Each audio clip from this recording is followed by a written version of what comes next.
partir, en el caso de la medicina, de un proceso biológico,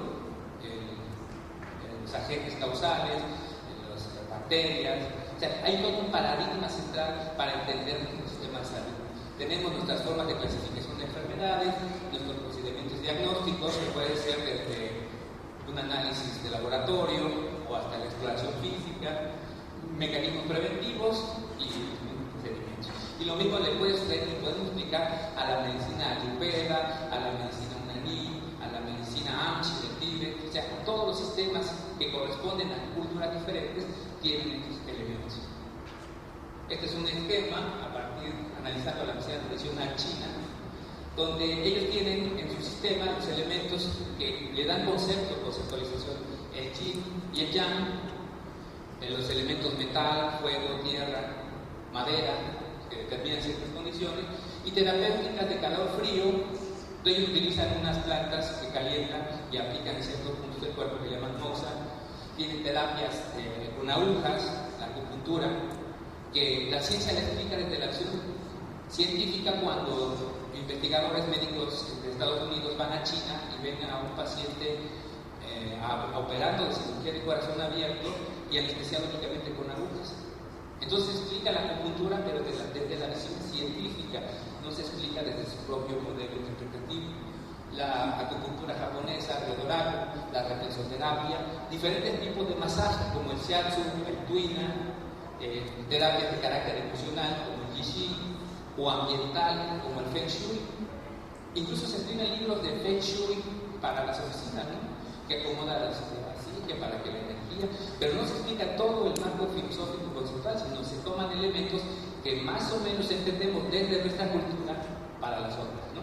Terapias de energía como el reiki, terapias de movimiento como el qigong, el tai chi chuan, o la interpretación y utilización de plantas o de partes de animales, que se llaman herbología, ¿no? Aspectos de nutrición y dieta, la macrobiótica, en fin. La siguiente forma. En el caso de la medicina tradicional mexicana, generalmente nada más se conocen elementos de herbolaria, ¿no? Pero no se entiende otro tipo de terapéuticas como la aplicación de masajes, con fricciones, como acomodamientos, succiones, ¿no? Apretadas cuando las mujeres tienen a sus niños, dan ciertos masajes, pellizcamientos, ¿no? Como el empacho. ¿Algunos de ustedes no han curado o han curado a otros de empacho? Fíjense que el primer secretario de Salud de México, el doctor Eduardo Lisiaga, a principios de siglo, publicó un artículo donde él sistematizó, él curó a 129 pacientes de empacho con la metodología que utilizaba la medicina tradicional. Pero ese conocimiento, pues ya entra el nuevo paradigma de la tecnificación del sistema de salud después de la revolución y se borra. Las farmacias en México no se llamaban farmacias, eran boticas. Los médicos hacían recetas y la receta decía 200 gramos de tal sustancia, 100 gramos de la otra, y el boticario, una especie de químico que hacía recetas o fórmulas magistrales y con eso ayudaba a la gente. El primer secretario general del Sindicato de Trabajadores del IMSS, que todavía vive el señor, nos dijo, en cuanto llegó el cuadro básico, se acabó todo. Y entonces ahorita importamos muchos de los medicamentos que son parte sustantiva de la industria de la salud y de nuestro sistema de salud como tal. Aplicación en la medicina tradicional mexicana, incluso hay una especie de acupuntura en la zona maya, pero a diferencia de la japonesa que utiliza agujas de metal, que utilizan espinas de pescado, espinas de magueyes, y en ciertos puntos que coinciden en mucho con la medicina tradicional oriental. Terapias de humedad y calor como el temazcal, terapias de frío como cataplasmas. Un curandero de Veracruz decía que podía curar a alguien que tenía apendicitis. ¿Y cómo lo puedes sin operar? Dice, bueno, es que yo me doy cuenta que está enfermo de eso antes de que se ponga mal. Y él hacía como un hoyo en la tierra, mojaba como lodo y ahí enterraba al paciente para enfriarlo. Y entonces así evitaban que pasara al siguiente etapa. Rituales, que eso dejamos mucho de lado en la medicina científica, como que la parte espiritual es algo que no es científico, entonces se ha hablado, pero los hechos tiene un enorme potencial. La ciencia incluso se ha acercado desde otra visión. Hay una disciplina que se llama psiconeuroendocrino-inmunología, cómo el elemento psicológico afecta el sistema inmunológico y el sistema inmunológico actúa para restablecer fuerza vital, con limpias, con el recogimiento de la sombra, le llamamos la sombra, en fin, una serie de elementos que si se ven articulados en un sistema dan toda una explicación por qué la Secretaría de Salud hoy en día está promoviendo el acercamiento a la intervención con la medicina tradicional. La medicina ayurveda, ya no voy a entender mucho porque tiene estos mismos elementos, ¿no? No se entiende en su totalidad, sino algunos para tal desde nuestra visión y así la visión del doctor. Entonces, ¿cuál es la cosmovisión en el ámbito de la enfermería? Si no sabemos la historia de la enfermería y la historia de la enfermería en México, pues como que perdemos esta identidad y entonces estamos sujetos a que nos lleguen modas medio raras, ¿no? Yo me acuerdo mucho de mis compañeras de quirófano, en la raza, que utilizamos el gorro quirúrgico, pero se pierde el sentido. O sea, ya a veces no se lo ponen como debe ser, sino se lo ponen y dejan el copete por fuera, ¿no? Porque ¿para qué sirve el gorro quirúrgico? Pues para que no anden los... Pero estando ahí es más fuerte la moda o la verse bonita que esto. Y una serie de cosas que si no tiene sentido las cosas, pues entonces perdemos la fuerza de lo que se hace. ¿Qué significa el vestido blanco? Bueno, tiene que ver con el paradigma central de la enfermedad, de las bacterias, de los virus, ¿no? ¿Qué significa la cofia? Entonces yo quiero rescatar mucho que hay una hegemonía del sistema médico que forma parte de una cultura que se ha venido posicionando a nivel planetario global y que ha impuesto un modelo de desarrollo en todos los campos, en la economía, en la administración, en la educación. Hoy en día aquí en México hablamos español, producto de un proceso colonial, pero vayamos a Brasil, la gente habla portugués, producto de un proceso colonial también, y cada país del mundo pues tiene interacciones que a veces se pierden en el tiempo de la historia, ¿no? Decía yo hace rato, la ciencia se ha convertido en un dogma, en una nueva religión, porque si alguien se asume como científico, que luego resulta que a veces hacen cosas que no son tan científicas, pues descalifica el otro conocimiento.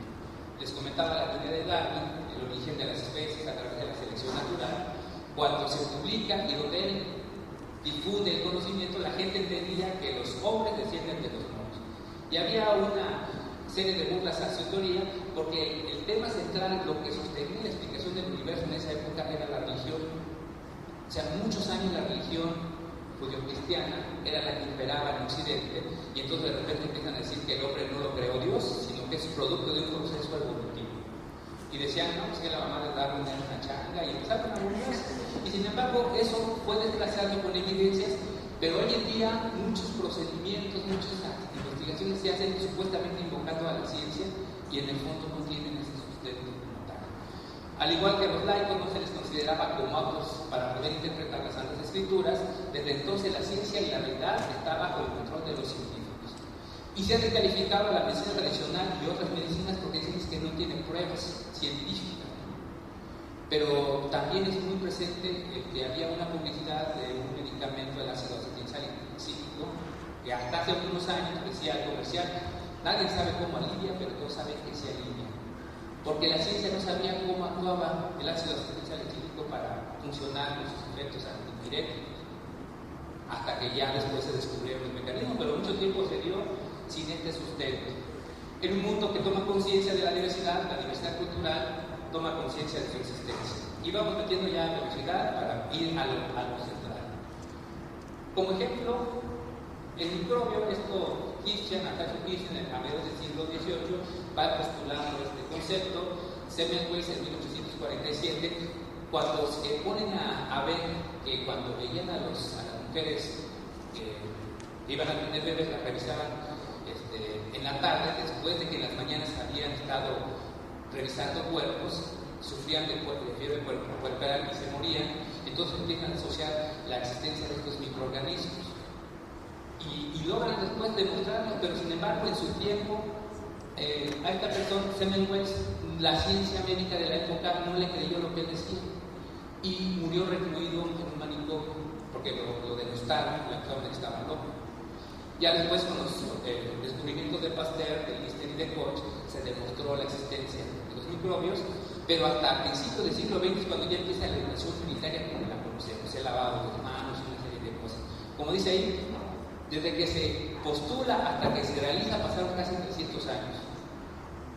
La siguiente.